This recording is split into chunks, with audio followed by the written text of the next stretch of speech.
Creio em Deus Pai Todo-Poderoso, Criador do céu e da terra, e em Jesus Cristo, seu único Filho, nosso Senhor. Pessoal, sejam bem-vindos a mais uma aula. Hoje nós iremos falar justamente sobre a frase específica do credo: creio em Jesus Cristo, seu único Filho, nosso Senhor. Essa frase, ela no credo mais compacto, é simplesmente essa daqui que a gente falou. Em Jesus Cristo, seu único Filho, nosso Senhor. É que isso nós cremos. Quando você pega o credo mais comprido, que é o credo do Niceno-Constantinopolitano, revisando porque aconteceu o concílio de Nicéia, existiam muitas heresias na época que estavam sendo fomentadas, né? Então precisou-se aparar essas bordas, essas arestas, para que o credo não abarcasse e tentasse eliminar algumas heresias que estavam acontecendo na época, né? Algumas heresias muito importantes, por exemplo, que a gente estuda, é o arianismo. O arianismo, ele incluía que Jesus não era filho de Deus, era apenas um homem. Jesus não era Deus. Outras heresias, que Jesus era menor que Deus, não tinha a mesma substância que Deus, não tinha a mesma essência que Deus. Entende? Então tinha muita heresia sendo formada nessa época. Então, na cidade de Nicéia, sobre a tolerância religiosa do imperador Constantino, a tolerância religiosa aos cristãos, né? Porque foi depois do imperador Constantino que parou a matança, né? Não sei se vocês sabem, até o século IV, a coisa que mais sangrava nas espadas dos romanos, dos soldados romanos, era o sangue dos cristãos. E, claro, das batalhas de conquistas de territórios, por exemplo, a batalha contra a Pérsia e assim por diante, né? Contra o Império Persa, contra os bárbaros e assim por diante, certo? Pois bem, para quem não entende, o Império Romano, ele abarcava desde a Itália, pegava toda a Europa, grande parte, era um império muito grande, né? Tanto a capital do Império Romano era Roma, que hoje é a capital da Itália, que hoje, lá em Roma, não é a capital da Itália, né? Mas é onde a igreja tem a sua sede, né? Por isso nós somos a Igreja Católica Apostólica Romana. Nós também estudaremos cada uma dessas... O que significa cada um desses nomes.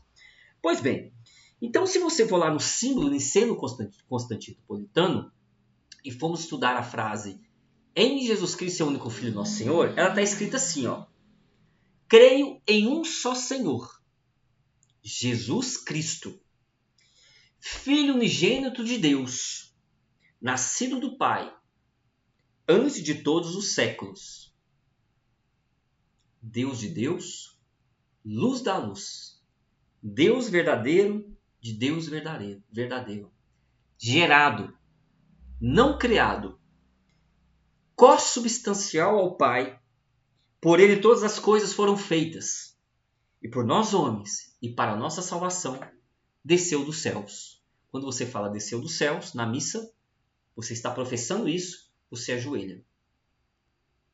Porque ele é o rei. Jesus Cristo é o rei. E ele desceu os céus para a sua salvação. E você, como gratidão por isso, porque ele veio te salvar, o mínimo que você pode fazer é ajoelhar perante essa frase. Depois que você põe um reconhecimento disso. Pois bem.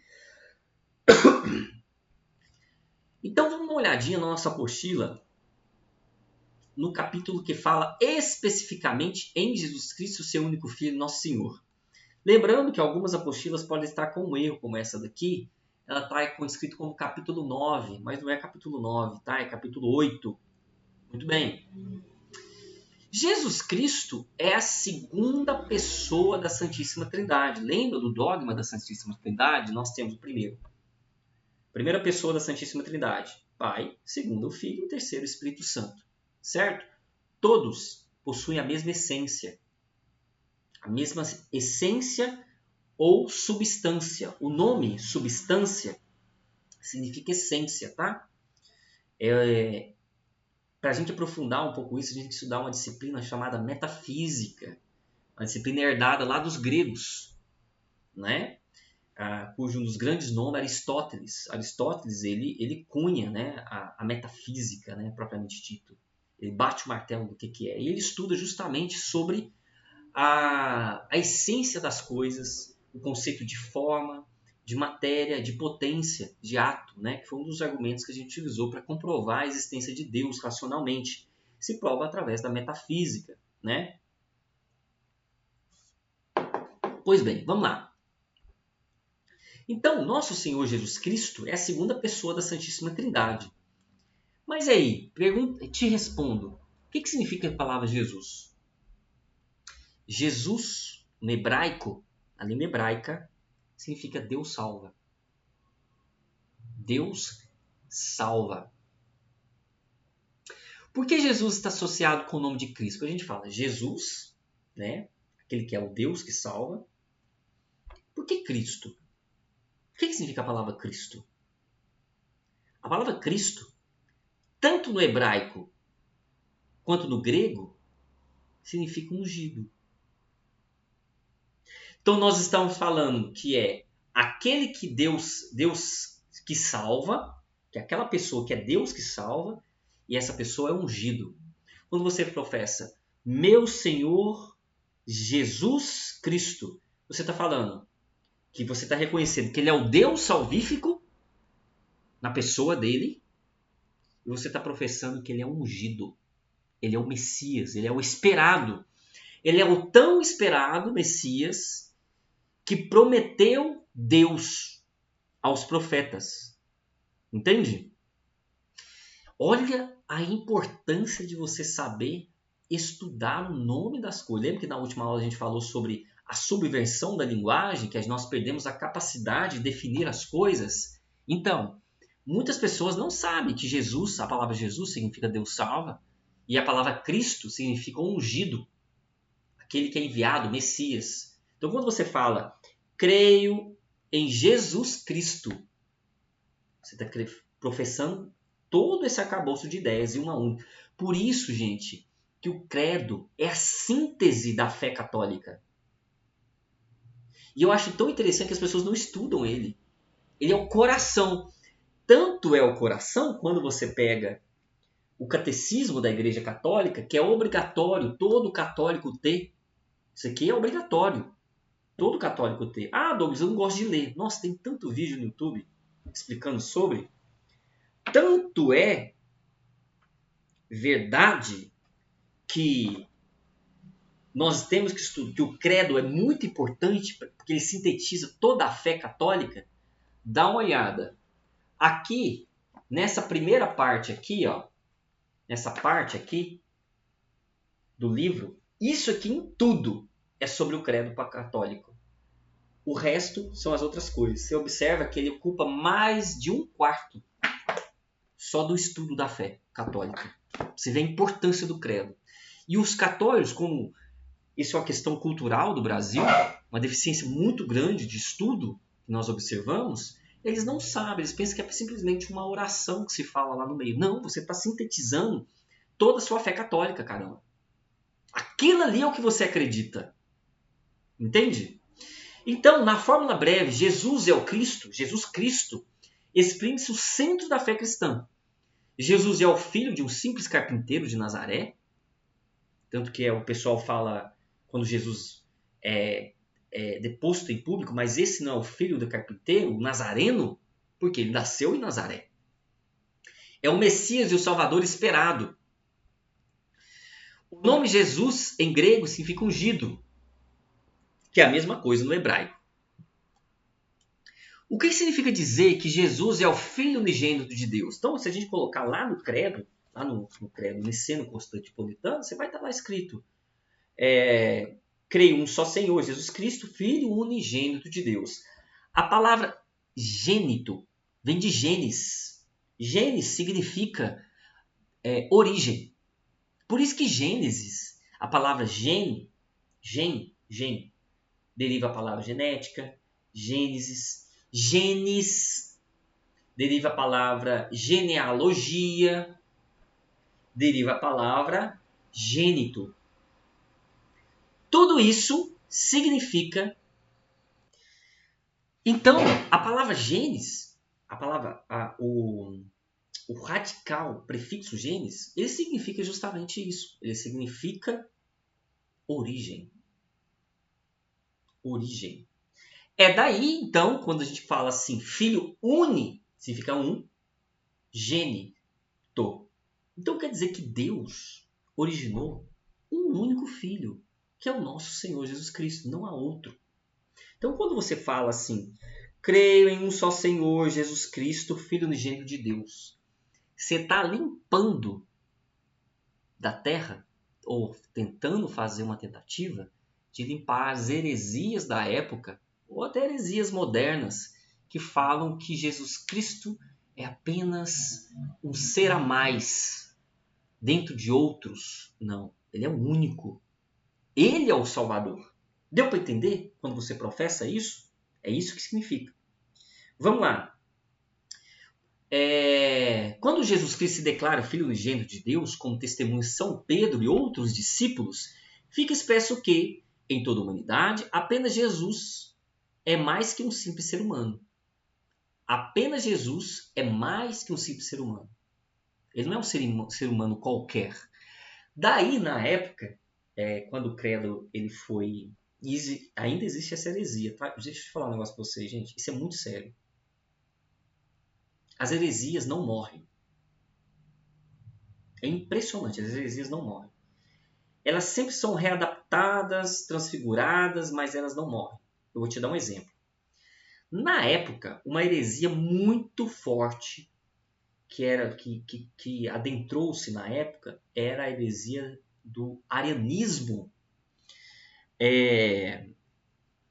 proposta por Ário. Ário era um bispo, né?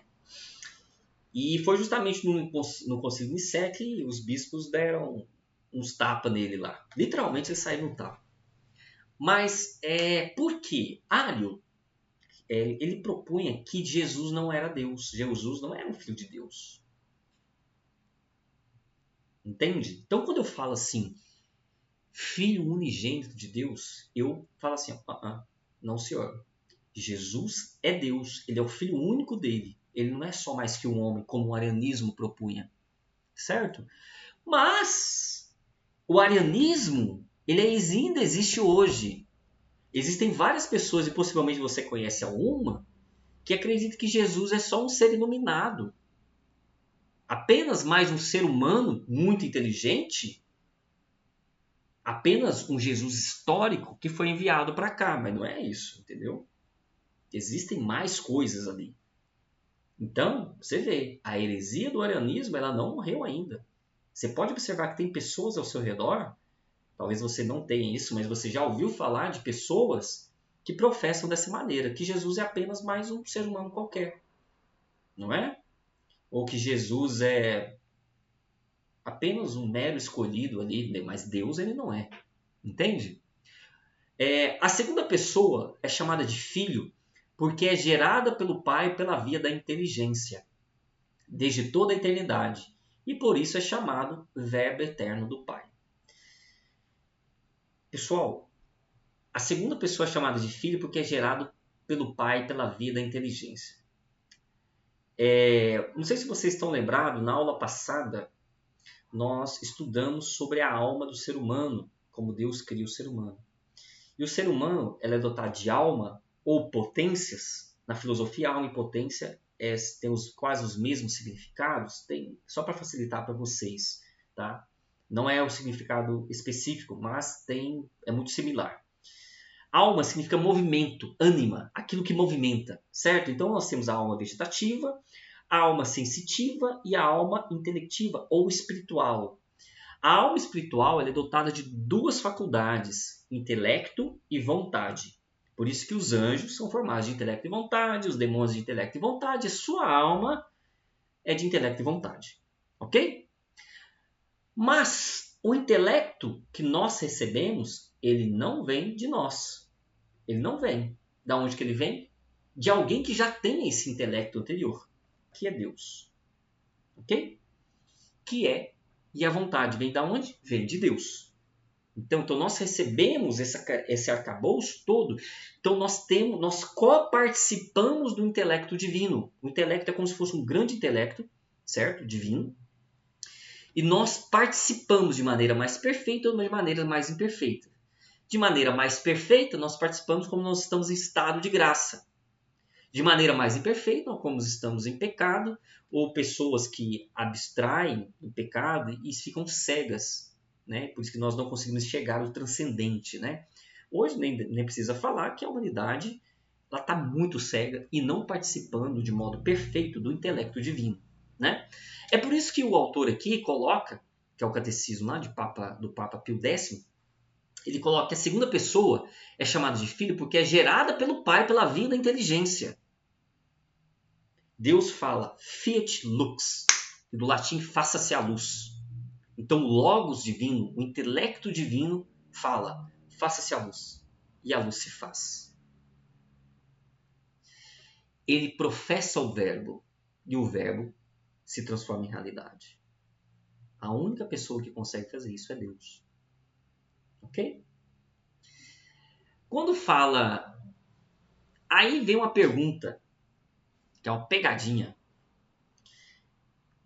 Quando que Jesus Cristo foi gerado? Jesus não é Deus? Quando que Jesus foi gerado? Resposta. Jesus foi gerado antes de todos os séculos dos séculos. Na eternidade. Essa é a resposta. Ai, mas ele não viveu na Terra em um determinado período de tempo? Sim. Mas nesse momento, ele foi enviado e ele retorna.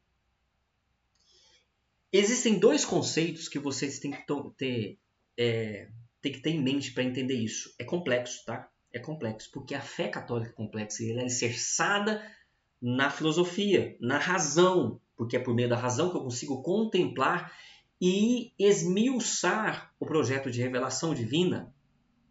Por isso que o padre tem que fazer filosofia. Entende?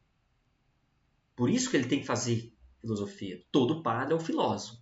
Obviamente nós temos padres que não são bem formados, que têm uma formação um pouco inferior, outros melhores, mas todos têm que ser filósofos e teólogos, tá?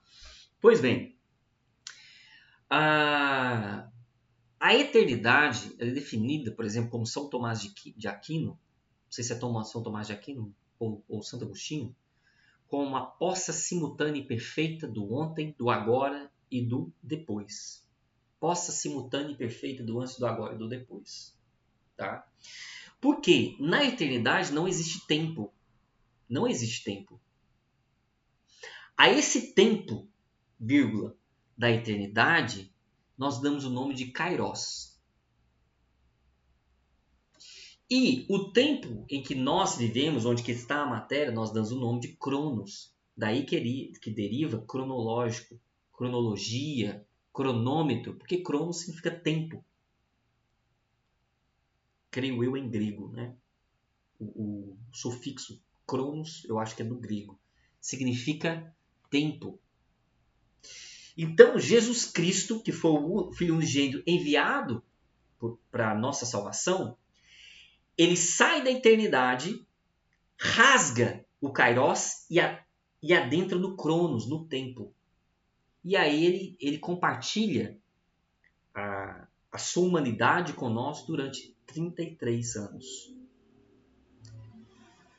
Deus ficou conosco em carne viva durante 33 anos aqui. Certo? Jesus Cristo é morto aos 33 anos. Não é? Por isso que a gente fala, quando a gente está jogando bingo, né? A gente fala assim, ó, 33, em vez de falar 33, você fala idade de Cristo. Aí o pessoal fala, 33. Aquele Jesus Cristo ficou com nós 33 anos. Sendo que 3 anos de vida pública. Quando a gente fala vida pública, é a vida em que ele sai para espalhar o evangelho de maneira mais efetiva. Né? Então ele sai basicamente por 29, 30 anos de idade. Né? Pois bem, a segunda pessoa é chamada de filho porque é gerado por pai por via da inteligência. Por isso que ele coloca aqui desde toda a eternidade. Desde toda a eternidade. Porque Deus é eterno, Jesus é eterno e o Espírito Santo é eterno. Então ele é gerado pelo Pai na eternidade. E por um curto período de tempo, ele rasga o tempo e adentra para conviver com nós. Durante 33 anos e volta de novo para lá. Entende? E eu acho que Deus ele é muito misericordioso com a gente, porque a gente é meio cabaço, meio tapado. E eu acho que ele precisou mostrar com alguém de carne e osso como é que faz a bagaça toda. Entendeu? Como é que volta para casa depois do pecado original. Por isso que ele precisou enviar nosso Senhor Jesus Cristo, né? E por isso é também chamado de Verbo Eterno do Pai. Gente, vocês já viram? Acho que é no Evangelho de João. No Evangelho de João, quando fala Verbum carum factum est, que é do latim, significa e o verbo se fez carne, e depois é completado, né? E habitou entre nós. Evangelho de João. Deixa eu ver aqui sobre o Evangelho de João. Só um minutinho, pessoal. O Evangelho de João, você pode pegar a sua Bíblia. Aí, ó. Evangelho segundo João. No princípio era o verbo. Gente, se vocês soubessem quanta coisa filosófica e racional tem por trás disso, vocês não têm noção. As pessoas pensam que a fé é um negócio de sentimento, que não precisa pensar. Gente, você precisa levar ao máximo a sua capacidade de raciocínio para conseguir espremer ao máximo e falar assim, consegui. Tirei aqui uma ideia. No princípio era o verbo. Olha só. E o verbo estava junto de Deus. E o verbo era Deus. Ele estava no princípio junto de Deus. Tudo foi feito por ele. E sem ele nada foi feito. Nele havia vida. E a vida era a luz dos homens. A luz resplandece nas trevas. E as trevas não compreenderam. Houve um homem enviado por Deus que se chamava João Batista. Este veio como testemunha, para dar testemunho da luz, a fim de que todos cresçam por meio dele. Não era ele a luz, tanto que João falava, eu não sou digno de amarrar as sandálias para aquele que está vindo, certo? Mas veio dar testemunho da luz. O verbo era a verdadeira luz, que vindo ao mundo, está falando de Jesus Cristo, ilumina todo homem. Estava no mundo, e o mundo foi feito por ele. E o mundo não o reconheceu, tanto que pregou ele numa cruz. Veio para o que era seu, mas os seus não receberam. Mas todos aqueles que receberam, aos que creem no seu nome, Jesus Cristo, deu-lhes o poder de se tornarem filho de Deus. Você se torna filho de Deus a partir do momento que você é batizado. Os quais não nasceram do sangue, nem da vontade da carne, nem da vontade dos homens, mas sim da vontade de Deus. E o verbo se fez carne. O verbo, Deus, se fez carne. Como que o verbo se fez carne? E habitou entre nós, e vimos sua glória. E a glória do que o Filho único recebe do seu Pai. Recebe do seu Pai, cheio de graça. Aí um pouco mais para frente. Todos nós recebemos a sua plenitude da graça sobre graça. Pois a lei foi dada por Moisés, a graça e a verdade vieram por Jesus Cristo. Ninguém jamais viu Deus. O Filho único que está no seio do Pai foi quem o revelou. Gente, isso aqui é o capítulo 1 do Evangelho de São João. Capítulo 1 do Evangelho de São João.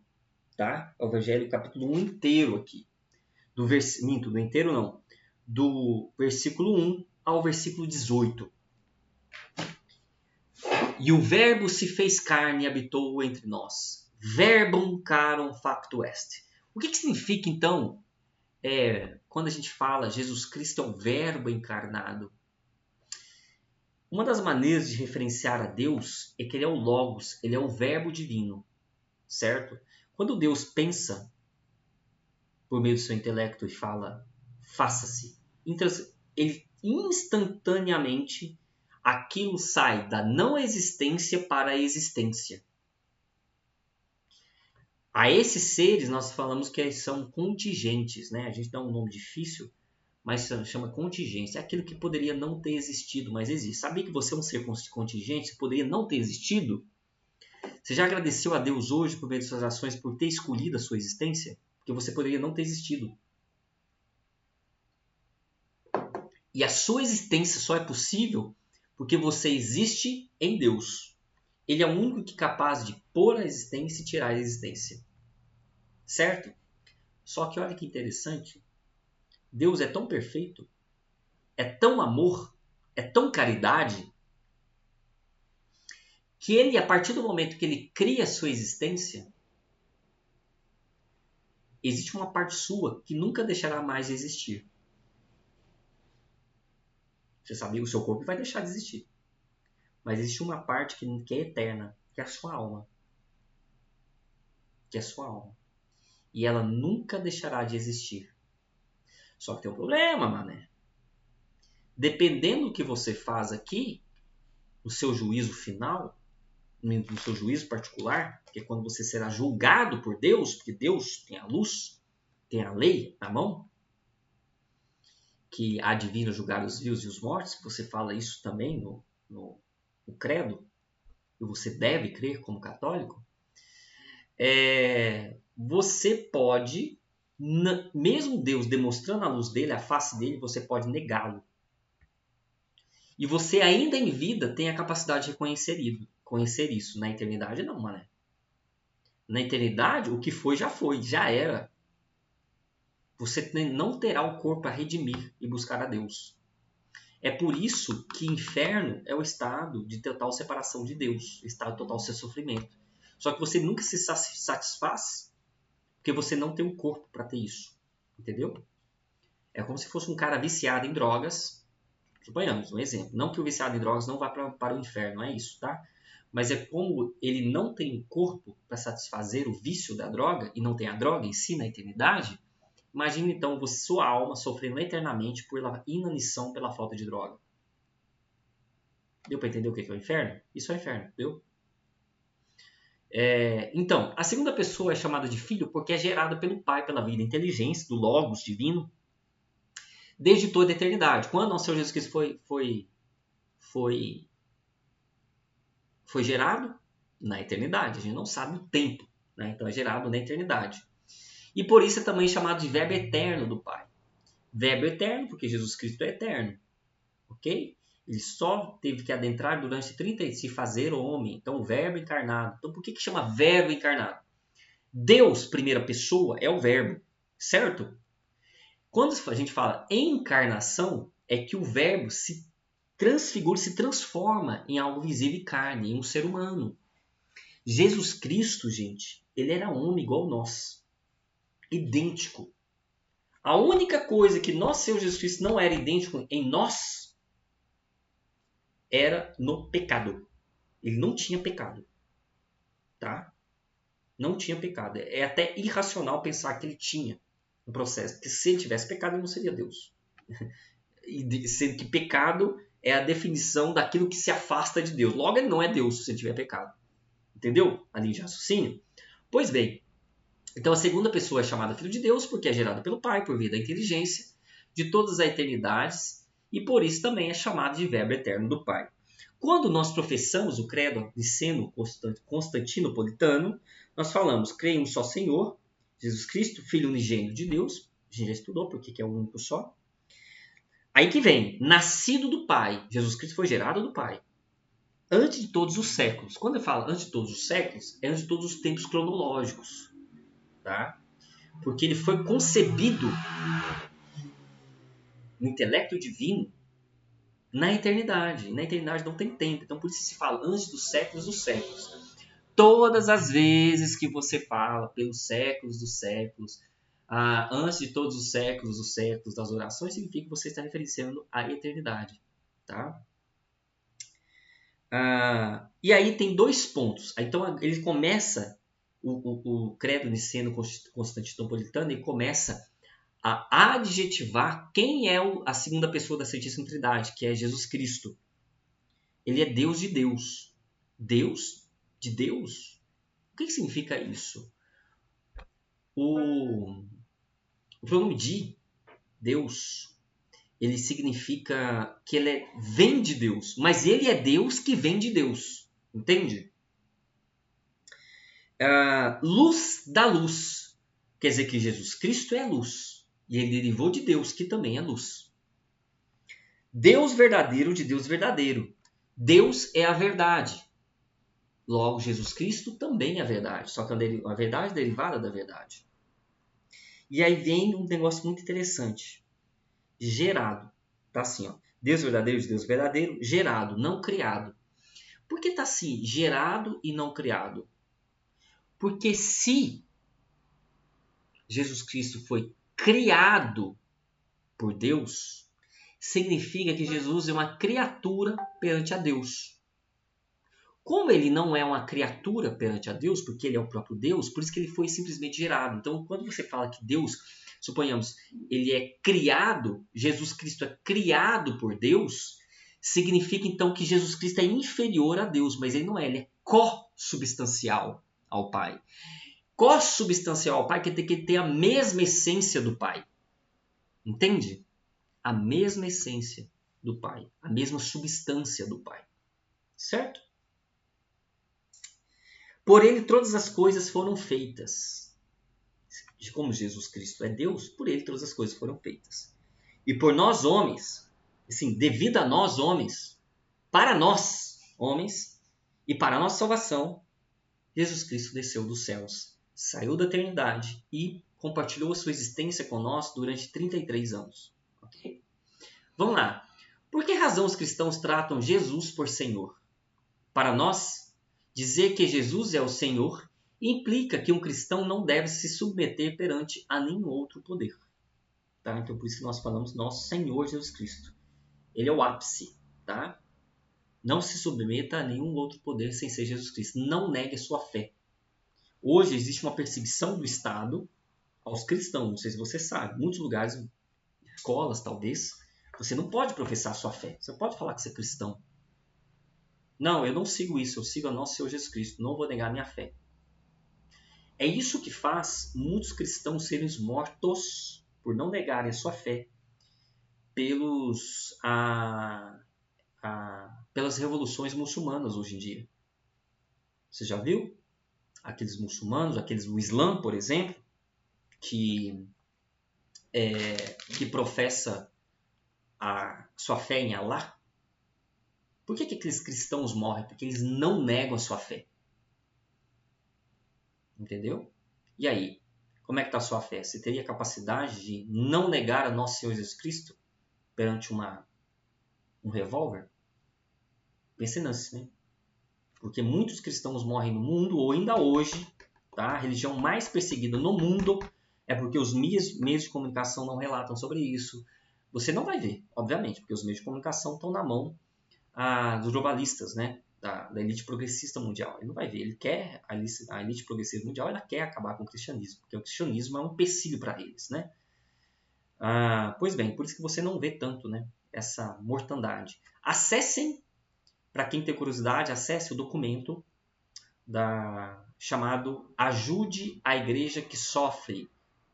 Ajude a Igreja que Sofre. Digita no YouTube, digita no Google. Ajude a Igreja que Sofre. Vai no seu provedor de internet, se você tiver um iPhone, vai no Safari. Ajude a Igreja que Sofre. Você vai adentrar lá tem um relatório mundial, já acho que é feito anualmente, se não me engano, sobre a perseguição dos cristãos. E quais são as nações que têm risco. Aqui na América, as Américas, nós temos, por exemplo, Nicarágua, que tem perseguição escancarada aos católicos cristãos. Vários padres foram presos. Você tem problemas na Venezuela, né? Então, assim, e eu te falo, tá? Com toda sinceridade, o Brasil não está muito longe disso, ok? Tanto é que você pode ser preso por determinada ação sua junto ao Estado por você não negar a sua fé. Isso hoje, de alguma forma, você é punido por isso, tá? Lembre-se que nada acontece de uma hora para outra. É sempre aos poucos, tá? Muito bem. Por que motivo se tornou homem em Deus se tornou homem em Jesus? Através de Jesus Cristo, Deus reconciliou-se com o mundo e redimiu a humanidade do cativeiro do pecado. Em Jesus Cristo, Deus assumiu a nossa carne humana, mortal, e participou de nossa sorte terrena. Vamos lá. Dos sofrimentos e da nossa morte, tornando-se um de nós em tudo, exceto no pecado. Lembra que eu te falei que Jesus Cristo é igualzinho a gente? Só não é igual ao pecado, tá? Então Jesus Cristo experimentou toda a realidade humana? Sim. Jesus Cristo sofreu, ele chorou. Lembra que lá no Getsemane ele suou sangue? Eu me esqueci de pesquisar para vocês, mas existe um quadro clínico.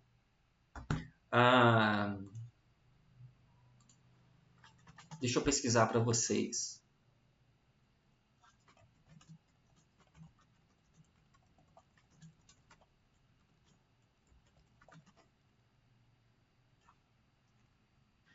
Sim. Lá no Getsemane, Jesus Cristo, ele sua sangue de tanta angústia, né? O nome desse quadro clínico médico se chama hematidrose. Hematidrose. Porque a pessoa ela entra num colapso muito grande que os vasos sanguíneos dilatam ao ponto de eles se romperem e aí os poros liberam sangue pela pele, né? Por isso que eu te falo, a Bíblia não é ladainha, entendeu? Ali existem realmente coisas que realmente acontecem ali, tá? Então Jesus Cristo experimentou toda a realidade humana? Experimentou, Jesus sofreu, ele teve esse quadro clínico de hematidrose, certo? Sangrou e fez várias coisas como os homens fazem. A única diferença é que Jesus não pecou como os outros homens pecam. Jesus morreu na cruz porque a crucificação era a coisa mais nociva, mais vergonhosa que poderia ter dentro do Império Romano, tá? Tanto é que quando você já viu aquelas quando você está conversando com uma pessoa e fala assim e tem um assunto muito tenso, fala, não vou falar isso não, vamos, meio que um tabu. Então, para todo mundo lá na época, falar da cruz era um tabu. Não, vão falar não que você é mau azar. Entende? Pois bem, Jesus Cristo pega um instrumento que é uma cruz, que era algo de vergonha para a humanidade, e eleva ao status de glória. Pense nisso. Pense nisso, tá? Pois bem, a crucificação, geralmente, existiam algumas maneiras de se crucificar uma pessoa na época, né? O padre Eduardo Leite, se não me engano, ele tem uma homilia muito interessante sobre o qual ele explica sobre o processo de crucificação, né? A crucificação, ela era um processo que você tinha duas vias, ou se você quisesse que a pessoa ela agonizasse por mais tempo, você pregava ela de modo com os braços não tão esticados, né? E aí o que acontece? A pessoa, quando ela é crucificada, ela é uma... Primeiro você crucifica os punhos, né? E você tem a crucificação nos pés. Quando você queria que a pessoa sobrevivesse mais tempo, e você colocava tipo um encosto aqui atrás na cruz, né? Porque a pessoa, ela morre não pelo sangue, mas ela morre pela asfixiação. Ela não consegue aguentar o próprio peso, ela morre sem ar. Entende? Então, imagina você crucificado, certo? E nosso Senhor Jesus Cristo, como ele perdeu muito sangue, estava muito desidratado, perdeu demais, choque anafilático, ele morreu relativamente rápido na cruz. E aí, por isso que na passagem, quando você tem os dois ladrões, não sei se Jesus Cristo, você tem um bom ladrão e um mau ladrão, né? Eles não morrem cedo, como nosso Senhor Jesus Cristo. E aí, como eles estavam próximo a, se não me engano, a Páscoa judaica, talvez eu esteja errado, tá? Eles não poderiam deixar os corpos na cruz. E aí, por isso que os soldados romanos depois quebravam os ossos da perna dos dois ladrões, para eles caírem, e quando ele cai, ele não aguenta o próprio peso e ele morre asfixiado. Entende? A morte da cruz é a morte por asfixiação. A pessoa fica sem ar. Duro, né? Pois é. Mas antes disso, o nosso Senhor Jesus Cristo, ele foi chicotado, né? Não sei se vocês lembram. O instrumento que o Império Romano utilizava nessa época era uma corrente com as bolas de chumbo. E essa bola de chumbo, ela tem tipo uma ponta assim, no qual você joga, aquilo adentra na carne, certo? E quando você puxa, ela sai rasgando. E aí tinha algumas pessoas que sofriam esse tipo de tortura, que quando você batia o chicote, ele pegava na barriga e rasgava a barriga. Colocava as tripas para fora nem na hora. Entende? Então não foi o caso do nosso Senhor Jesus Cristo, né? Deu para entender quando a gente fala que nosso Senhor Jesus Cristo derramou seu sangue por você, mané? Você não aguenta nem um milésimo disso. Entende? Vamos lá. O que significa dizer que Jesus Cristo é ao mesmo tempo verdadeiro Deus e verdadeiro homem? Que é o que a gente fala lá no Credo Niceno Constantinopolitano. Em Jesus, Deus tornou-se verdadeiramente um de nós e, portanto, nosso irmão. Todavia, ele não deixou de ser Deus nem nosso Senhor. O Concílio de Calcedônia ensinou no ano de 451 que a divindade e a humanidade estão unidas em uma única pessoa de Jesus Cristo. Isso aqui é muito importante porque alguns protestantes contra-argumentam que por que nosso Senhor Jesus Cristo, por que Maria não é mãe de Deus? Se Jesus é Deus, logo Maria é mãe de Deus. Funciona assim. Ó. Se Jesus é Deus e Maria é mãe de Jesus, logo Maria é mãe de Deus. É um argumento racional, muito simples, né?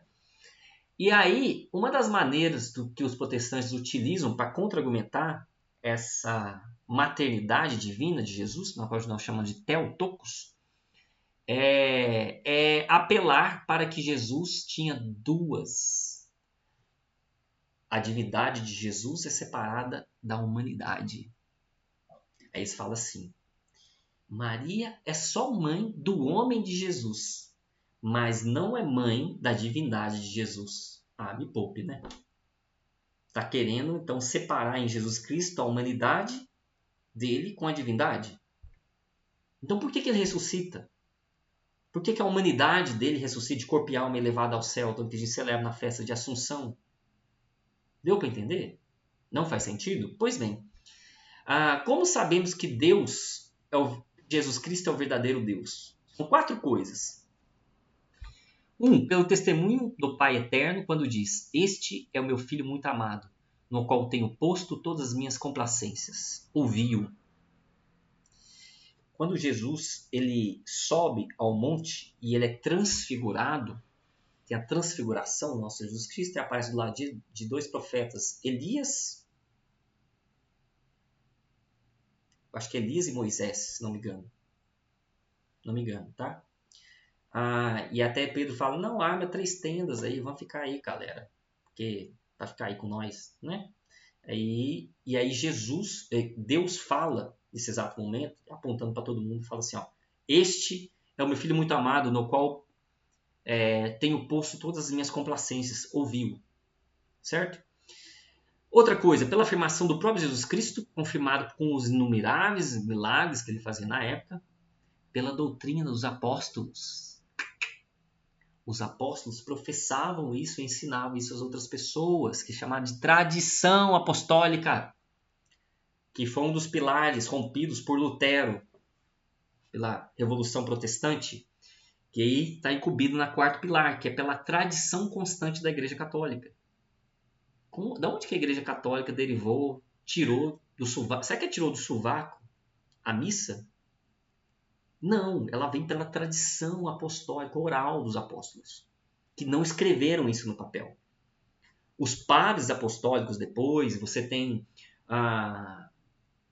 o primeiro catecismo da Igreja Católica, considerado historicamente, que é de Didaquê, que é um documento científico achado lá na Turquia. Você tem os relatos das primeiras missas que celebravam igual como a gente faz hoje. Mas elas não eram pauta de doutrina, porque todo mundo já fazia.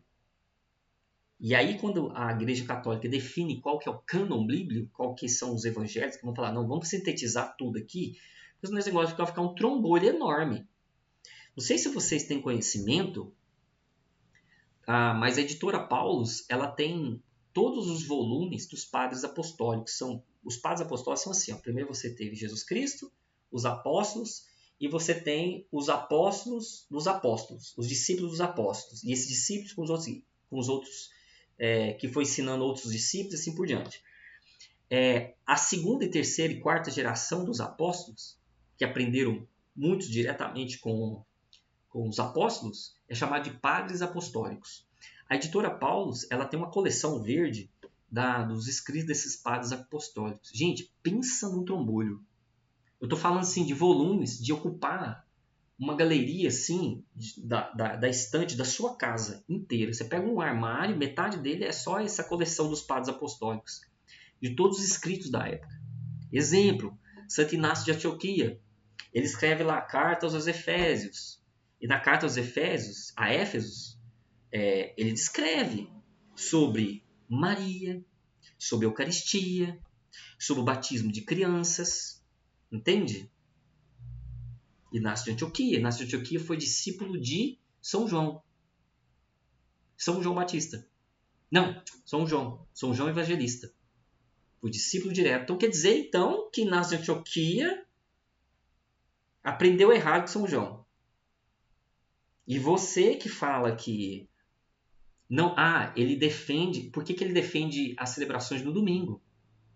Gente, eu estou falando de escritos históricos datados muito, muito próximos aos evangelhos.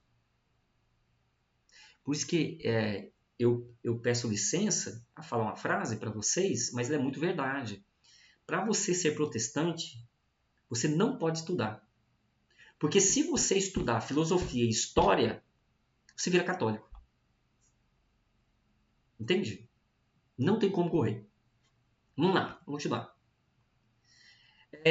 Bem, aliás, a gente finalizou aqui, é um capítulo bem curtinho, né? Se vocês podem ver. Creio em Jesus Cristo, seu único Filho, nosso Senhor. Certo?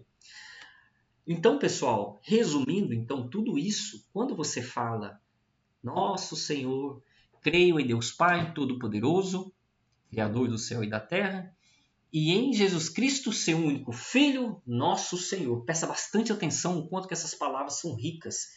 E muitas vezes a gente não dá valor a elas, porque nós não estudamos. Ok? Pessoal, muitíssimo obrigado por escutar essa aula, certo? Não esqueçam de fazer os exercícios. O intelecto sem a memória, ele não funciona, tá?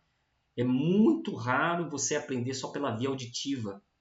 Nós somos seres limitados. Eu sou cabaço, gente. Eu não consigo também aprender pela via auditiva.